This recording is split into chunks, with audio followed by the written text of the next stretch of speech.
Syracuse, NC State, Louisville.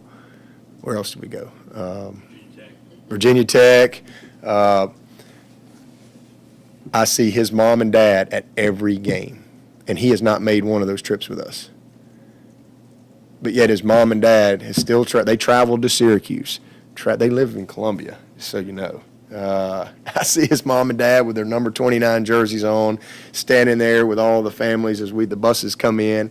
I mean, that's awesome. In fact, when I got a chance to talk to him at Syracuse, and I told him, I said, y'all are the MVPs here. I mean, and they're like, well, we're not missing the game, you know. I just think that's special, you know, to see how much joy that his parents have had through their son's experience and the friendships that they've developed. And even though Marcus can't play or hasn't been able to play, they're still there. And I just think that is pretty unique, pretty special. I really do. So I remember the same thing happened. Can't remember if we went to Boston or something. Did Sean not make a trip with us there one year? He was hurt. He was hurt, but I remember seeing his mother and his aunt. They were up there, and I was the same thing. I'm like, y'all are here? They're like, absolutely, we're here to support the team. And I just think that that's Clemson family, you know, at its finest right there. It's really, really pretty neat, you know. And they've always had a smile on their face, and you know, I just hug his mama's neck and say, hey, he's got more football in front of him, and you know, but Marcus has maintained a great attitude. He's continued to be a good leader. He's in those senior meetings. We had some fun with him last Friday because it's the first one on a Friday that he's been in a while, you know, because he was traveling with us. And so I'm just very hopeful that he can, you know, have a good positive experience down the stretch here. But I'm very confident that he's going to have a chance to make a team at the next level and play some more football. Option teams are typically cut block teams. Do you try and hold big decks another week, maybe to try and get we probably will hold decks this week. You know, I mean, I think that we've got some depth there, and we really want to just he's a lot better, but we really want to just, you know, give him the opportunity to really get that thing 100%. You know, he got hurt in the Georgia Tech game, and then he got hit again up at I guess it was NC State.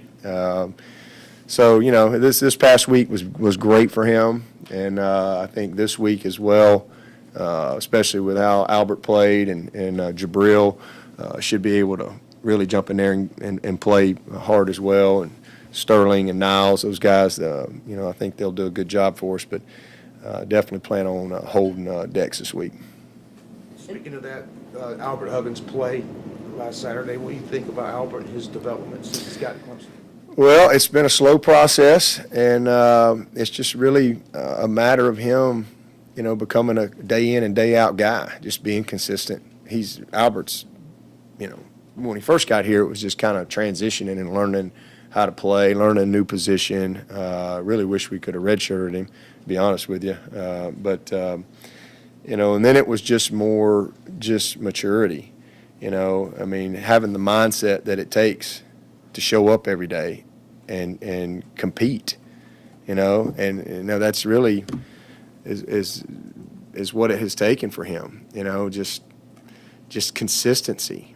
You know, one day he looks like the guy you know he can be, and the next day he looks like he, you know, hadn't played football.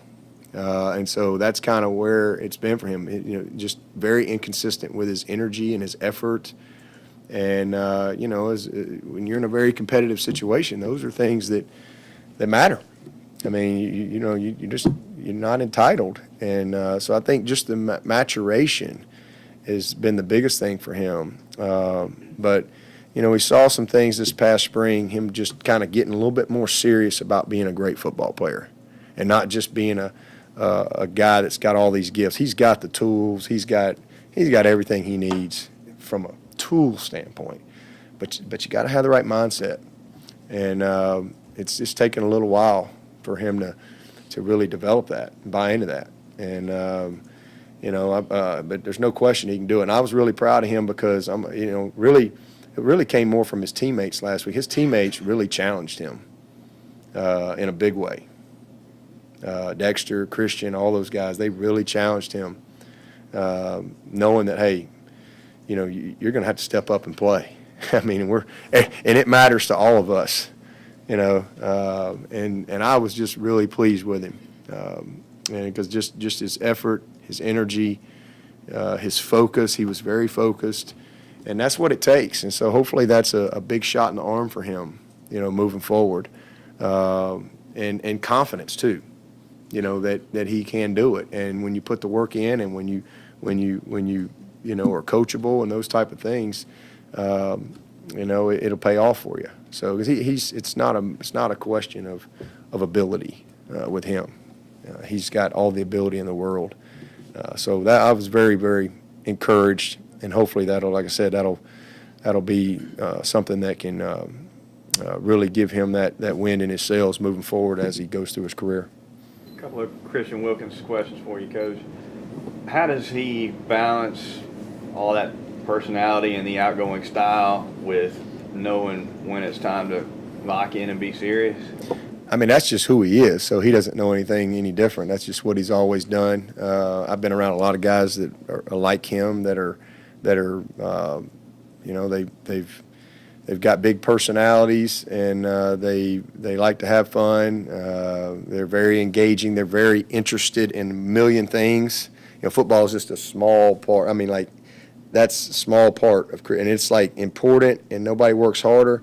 But man, he's a very diverse young person, and I always tell people he's either going to be the president of the United States or he's going to know him. One of the two. There won't be any in between when it comes to Christian. I mean, he's going to do unbelievable things in life, but he's an unbelievable competitor. Like, he is got the eye of the tiger now, and he just when it comes time to compete, he's locked in. Whether it's watching tape, whether it's in these meetings, you know, he's very focused. And, you know, I guess that just is something, that's just how he's been his whole life. So it's just what he does. And he just has the ability to disconnect, you know, when it's time. And I think that helps him because he is so focused when it comes to football and his work and all that type of stuff. I think that personality is a good balance for that competitiveness that he has. When scouts come through and ask you and your staff about him, what are some of the questions they ask about him, and what are the physical attributes they're most impressed with? Well, you know, the tape kind of speaks for itself for those scouts. I mean, you know, they don't really need me to tell them that hey, he's you know, they want more confirmation on who he is. I mean, they're going to watch the tape and make their assessments. I mean, that's obvious. I mean, not many people listen to me about Deshaun Watson either, you know, so everybody makes their own assessments when it comes to that stuff. But, you know, the main thing is who they are, and, you know, do you have concerns? Has he ever been in trouble? You know, they check on their health. I mean, there's a lot of things that scouts want to know, and they want to know, you know, what type of guy is in the locker room, what type of guy is he when nobody's watching, how does he respond to tough coaching.